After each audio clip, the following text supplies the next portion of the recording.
আর আজকে 51তম দিন গণ অবস্থানে আমরা শেষবারের মতো মুখ্যমন্ত্রী মহাশয় এবং রাজ্যের যে শিক্ষা দপ্তরের সচিব মাননীয় সৌম্যকান্ত মহাশয়কে আমরা আবার চিঠি দিয়ে জবাব চেয়েছি, কারণ তার সঙ্গে দেখা করেছি আমরা।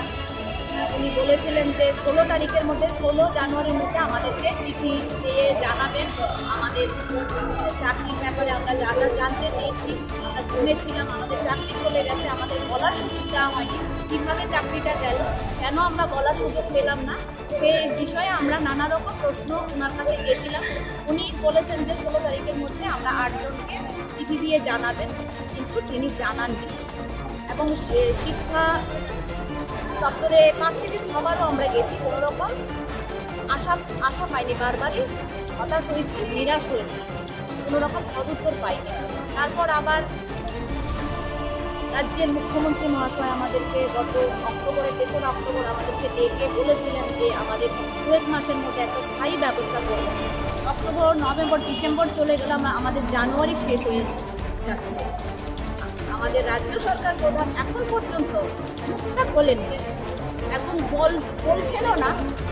এবং আমাদের সঙ্গে আজকে যে 51 দিন ওনাকে বারবার রিকোয়েস্ট করা হচ্ছে, আমার শিক্ষা দপ্তরকে, রাজ্যের শিক্ষা দপ্তরকে, শিক্ষা অধিকর্তাকে, শিক্ষা সচিবকে বলা হচ্ছে, আমরা অনুরোধ করছি, দেখা করছি, কোনো সাড়া পাচ্ছি না। কোনো রকম ওনাদের পক্ষ থেকে না সহানুভূতি, না কোনো উত্তর, সদুত্তর, না কোনো রকম আমাদের জন্য যে কিছু ব্যবস্থা নিয়েছেন, কোনো রকম আমাদের সঙ্গে কথা বলার প্রয়োজন বোধ করেননি। ওনারা বিভিন্ন মিডিয়ায়, ওখানে মিটিংয়ে, সেখানে মিটিংয়ে, ওইখানে সবাই গিয়ে মাননীয় মুখ্যমন্ত্রী মহাশয়, শিক্ষামন্ত্রী মহাশয় বারবার বলছেন। এত কিছু উপরে উপরে বলতে পারেন, মিডিয়ায় গিয়ে বলতে পারেন, ওনার নাকের ডগায় আমরা এখানে বসে আছি সিটি সেন্টার। কতটুকু দূরে হবে মাননীয় মুখ্যমন্ত্রী মহাশয়ের বাড়ি, মাননীয় শিক্ষামন্ত্রী মহাশয়ের বাড়ি কতটুকু দূরে আমাদের এই গণ অবস্থান মঞ্চ থেকে? কিন্তু ওনারা আসার প্রয়োজন বোধ করলেন না।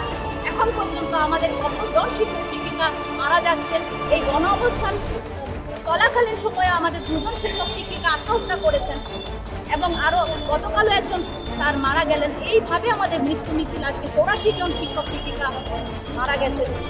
এই পরিবারগুলোর দায় কে নেবে? পরিবারগুলো তো অনাথ হয়ে গেছে না, এবং এটা তো আমাদের সরকারকেই দায় নিতে হবে, দায়বদ্ধতা সরকারেরই। কিন্তু সুতরাং সরকার প্রধান যিনি আছেন, ওনারও তো পরিবার আছে, ওনারও তো শিক্ষামন্ত্রী যিনি আছেন, ওনারও পরিবার আছে। তাহলে উনি ওনার ছেলে মেয়ে বা পরিবারে যারা আছেন তাদের কথা যদি ভাবতে পারেন, তাদের মুখে যদি ভাত দিতে পারেন, তাহলে ওনার তো উনিও তো রাজ্য সরকার প্রধান। রাজ্যের যে আমরা যে 10,000 শিক্ষক শিক্ষিকারা না খেয়ে মরছি, রাস্তায় পড়ে আছি, ওনাদের এতটুকু মানবিকতা নেই, এতটুকু ওনাদের হৃদয় বলে না বা মনে লাগে না যে আমাদের রাজ্যের, আমি তো রাজ্যের প্রধান, আমি তো রাজ্যের অভিভাবক, ওরা আমার কাছে খাবার চাইছে, ওরা আমার কাছে দাবি করছে, একটু মানুষ হয়ে মানুষ দেখায়, একটু মানবতা দেখায়, ওদের সঙ্গে দেখা করি, কথা বলি, একটা ব্যবস্থা করি ওদের। ওরা আমার রাজ্যের মানুষ মরে যাবে, এইভাবে মরে যাবে, এটা আশ্চর্য। ইতিহাসে বিরল ব্যাপার, আমাদের ত্রিপুরার ইতিহাসে এটা সত্যি একটা কালো যুগ বলা যেতে পারে। আজকের 26শে জানুয়ারি প্রজাতন্ত্র দিবসে দুঃখের সঙ্গে বলবো, আমাদের আজকে স্কুলে থাকার কথা ছিল, আমরা আজকে প্রজাতন্ত্র দিবস পালন করার কথা ছিল স্কুলে। আজকে আসাম রাইফেলস মাঠে হচ্ছে, সারা রাজ্যে, সারা দেশে হচ্ছে, কিন্তু আমরা শিক্ষকরা আজকে রাস্তায়। কতটুকু মানবতা দেখাননি সরকার? মিডিয়াতে বসেন, গিয়ে ওখানে বলেন, আমাদের সঙ্গে তো বলতে পারতেন। এটা সারা রাজ্যের মানুষ কিন্তু ভালোভাবে নিচ্ছে না। সুতরাং সরকার প্রধানকে এখনো বলবো, আমরা অনেক সহ্য করেছি, আমাদের মৃত্যু মিছিল আমরা দীর্ঘ হতে আর দিতে চাইছি না।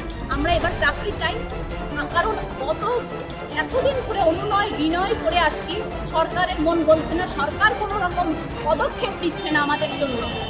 চাকরি দেবেন বলেও কোনো রকম কথা বলছেন না। আমরা বাধ্য হয়ে 7ই ডিসেম্বর থেকে এখানে অনবস্থানে বসেছি। এখন আবার আমরা শেষবারের মতো জবাব চেয়ে চিঠি দিয়েছিলাম মাননীয় শিক্ষা সচিব এবং রাজ্যের মুখ্যমন্ত্রী মহাশয়কে যে আপনারা তো আমাদের চাকরি দেবেন বলেছিলেন, এটার কি হলো, কি জবাব, কি প্রসেস হচ্ছিল। গত সপ্তাহে আমরা দিয়েছি, এবং দিয়েছি 25 তারিখের মধ্যে যেন একটা জবাব দেন বা আমাদের বিষয়ে কি সিদ্ধান্ত নিয়েছেন সেই ব্যাপারে আমাদের সঙ্গে বলেন, আমাদের কাছে বলেন। কিন্তু কোনো রকম উত্তর দিলেন না, একদম চুপ, মৌন থাকলেন। এইভাবে ওনাদের মৌনতা কবে ভঙ্গ হবে? আমরা 25 তারিখ অব্দি শেষবারের শেষ সীমা দিয়েছি, এখন লিমিট ক্রস হয়ে গেছে। আর বলছেন আপনারা জানেন কালকে জেএমসি সিদ্ধান্ত নিয়েছে, আজকে 26শে জানুয়ারি আমরা আমাদের মতো করে এখানে গণ অবস্থান চালিয়ে যাব। সন্ধ্যা 6টায় আমরা মশাল মিছিল করব, সারা রাজ্যকে জানান দেব যে আমরা অনেক সয়েছি, এবার আমরা নরমপন্থা থেকে সরে গিয়ে আমরা চরমপন্থায় যাচ্ছি।